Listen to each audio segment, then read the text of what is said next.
दुष्ट, मदिरा पान करने वाला, पापाचार करने वाला, जुआ खेलने वाला, सने सने जितना धन ब्राह्मण देवता ने कमाया था वो सब जुआ में हारने लगा। वात्मदेव ब्राह्मण से देखा नहीं गया। एक दिन उससे कहा, पिता को मारने के लिए उद्यत हो गया। गोकर्ण ने कहा, पिताजी निकल गई, बहुत रह गई थोड़ी, इसलिए भगवान का भजन कीजिए। आत्मदेव ब्राह्मण को भी बात समझ में आ गई।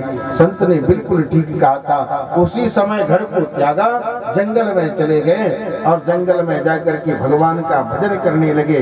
भजन करते करते जिनको सायुज्य मुक्ति प्राप्त हुई। गोकर्ण तीर्थ यात्रा के लिए चले गए। धुंधकारी और धुंधली दोनों घर में बच्चे। सने सने धन को ठिकाने लगाने लगा, मदिरा पान करने लगा, वेश्यावृत्ति करने लगा। एक दिन धुंधली ने कहा, बेटा ये क्या कर रहा है? पर माँ से धन मांगता है। जब धन ही नहीं बचा, जो भी जेवर पहने हुए थी माँ, उनको भी छीन लिया। माँ ने जब रोका तो माँ के हाथ पैर बांध करके कि कुएं में ले जा करके उसको पटक दिया। गोविंदा नमो नमः। धुंधली की भी मृत्यु हो गई। अब तो घर में ही वेश्याएं रखनी, 5-5 वेश्याएं घर में रखता है मर्द। वेश्याओं को तो धन चाहिए। सने सने धन जब समाप्त हो गया, वेश्या धन मांगती हैं, चोरी करने लगा, धन चुरा करके लाता है। वेश्याओं ने देखा, अरे ये तो राजा का धन है, ये चुरा करके लाया है, ये पकड़ा जाएगा ना, इसके चक्कर में हम भी पकड़ी जाएंगी और इसको तो दंड मिलेगा ही, हमको भी दंड मिलेगा। इसलिए वेश्याओं ने उस धुंधकारी को मदिरा पान कराया। इतनी मदिरा पिलाई महाराज बेहोश हो गया। गले में रस्सी का फंदा बांधा और जिस घर में वो रहता था उसी घर में उसको फांसी पर लटका दिया। पापी की मृत्यु भी जल्दी नहीं होती। जब वो मरा नहीं तो जलते हुए अंगारे ले जा करके मुख में घुसेड़ दी, मृत्यु हो गई। उसके पार्थिव शरीर को अग्नि में जलाया भी नहीं, वही गड्ढा खोदा और उसमें उसके शरीर को रखा, मिट्टी से दाब दिया। जितना धन था सारा धन छीन करके ले गई वो वेश्याएं, तो चली गई। और जीवन भर जिसने पाप कर्म किया, मरते मरते पाप कर्म किया, बहुत बड़ा प्रेत बन गया। धुंधकारी प्रेत बन गया। जीवन में जब हम पाप करेंगे तो प्रेत तो बनना ही है, निश्चित है। प्रेत बनने के बाद महाराज सूक्ष्म शरीर प्रेत का रहता है। जल दिख रहा है, प्यास भी लग रही है, पीना भी चाहता है लेकिन पी नहीं सकता। बड़े कष्ट होते हैं, आसान नहीं है कष्ट। गोकर्ण को पता चला मेरी माँ की मृत्यु हो गई, पिता की मृत्यु हो गई, भाई की मृत्यु हो गई। गोकर्ण ने महाराज गया में जाकर के तीनों के लिए श्राद्ध किया। बहुत समय के पश्चात एक बार गोकर्ण जब लौट करके उसी गांव में आए, सब लोग प्रसन्न हुए, बताओ हमारे विप्र देवता आ गए हैं। बड़ा सम्मान हुआ गोकर्ण का। रात्रि विश्राम की उसी मकान में जाकर के विश्राम करने लगे। लेकिन वो जो धुंधकारी था वो प्रेत बन गया था। और उसने देखा कि मेरा भाई आ गया, अब किसी ना किसी प्रकार से ये मेरा उद्धार कर देगा, इसलिए भाई के पास पहुंच गया। बोलना चाहता लेकिन बोल नहीं पा रहा। बोलूं कैसे? प्रेत बोल नहीं सकता। तो महाराज परछाई बन करके पहुंच जाता है, कभी भैंसा बन जाता है, कभी गधा बन जाता है। गोकर्ण ने देखा ये क्या है। गोकर्ण ने जल हाथ में लिया, अभी मंत्र किया, जैसे ही परछाई पर मारा वो परछाई बोलने लगी, बोलो तुम कौन हो? उसने जवाब दिया गोकर्ण को, मैं तुम्हारा भाई धुंधकारी। गोकर्ण ने कहा धुंधकारी? अरे मैंने तुम्हारे लिए तो गया में श्राद्ध कर दिया, तुम्हारी मुक्ति नहीं होगी। बोले भैया थोड़े बहुत जीवन में पाप किए होते तो गया से मुक्ति मिल जाती, यहाँ तो थोक में ही पाप है। मुक्ति मिलने वाली नहीं है। और इस प्रेत योनि में बड़ा कष्ट होता है, कुछ ऐसा करो भैया इस प्रेत योनि से मुझे मुक्ति मिल जाए। गोकर्ण ने कहा कोई बात नहीं।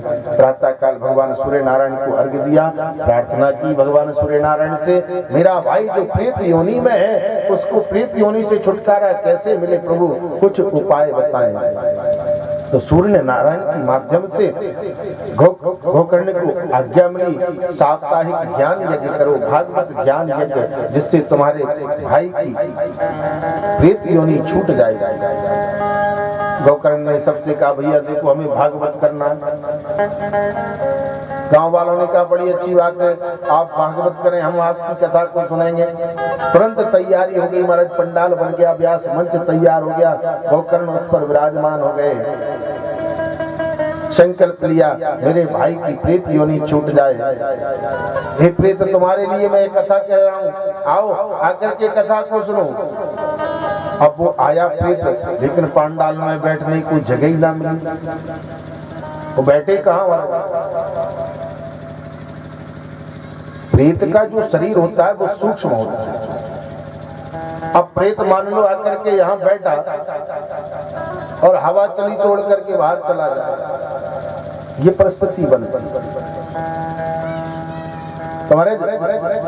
एक 7 गांठों का बांस का डंडा वहां पर बांधा गया और उस 7 गांठ के बांस में आकर के वो प्रेत विराजमान हुआ।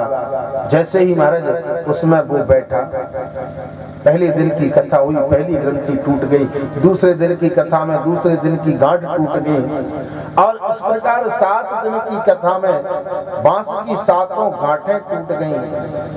और उसमें जो प्रेत बैठा हुआ था वह सुंदर दिव्य रूप लेकर के प्रकट हो गया। भगवान का सुंदर विमान आ गया लेने के लिए, पार्षद आ गए सुंदर रूप लेकर के, वो उस विमान में बैठ करके भगवान के धाम को चला गया। प्रिय वृंदावन में हरे राम। प्रेत योनि से मुक्ति मिल गई। सनत कुमारों ने कहा महाराज जीते जी कथा सुनने में तो उद्धार है ही, और मरने के बाद यदि प्रेत बन जाए वो भी कथा को सुन ले तो उसका भी उद्धार हो जाता है। नारद जी ने कहा बिल्कुल बात सही है। सूत जी महाराज कहते हैं कि महाराज ऐसी भागवत ज्ञान वैराग्य की मूर्छा चली जाए, भक्ति की कष्ट की निवृत्ति हो जाए। और कथा को जब सुना तो महाराज ज्ञान वैराग्य की मूर्छा भी चली गई, भक्ति देवी भी प्रसन्न हो गई। कलयुग में ज्ञान और वैराग्य दोनों बूढ़े हैं महाराज, और भक्ति जवान है। क्यों? भक्ति हर कोई करना चाहता है, लेकिन भक्ति होती कैसे?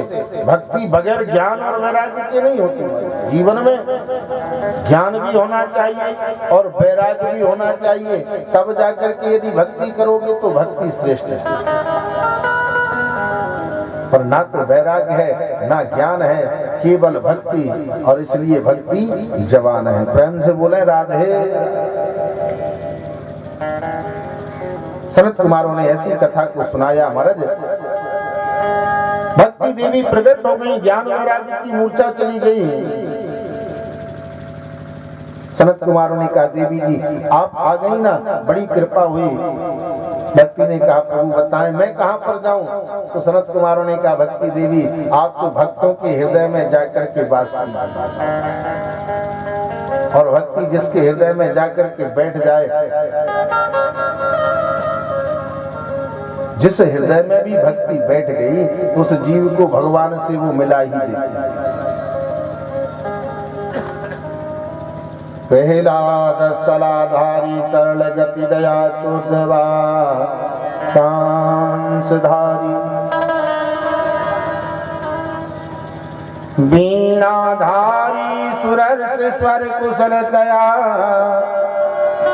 राग करता अर्जनो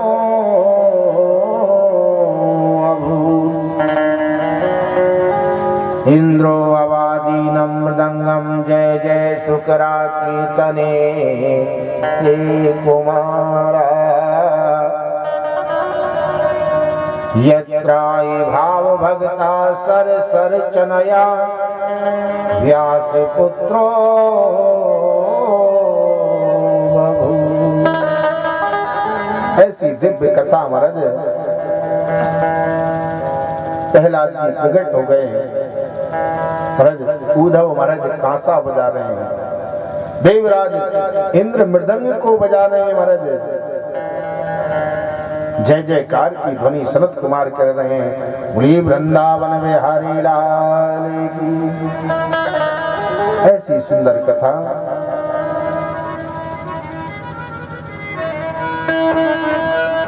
लगा ले राम भजन से प्रीत, लगा ले राम भजन से प्रीत, लगा ले राम भजन से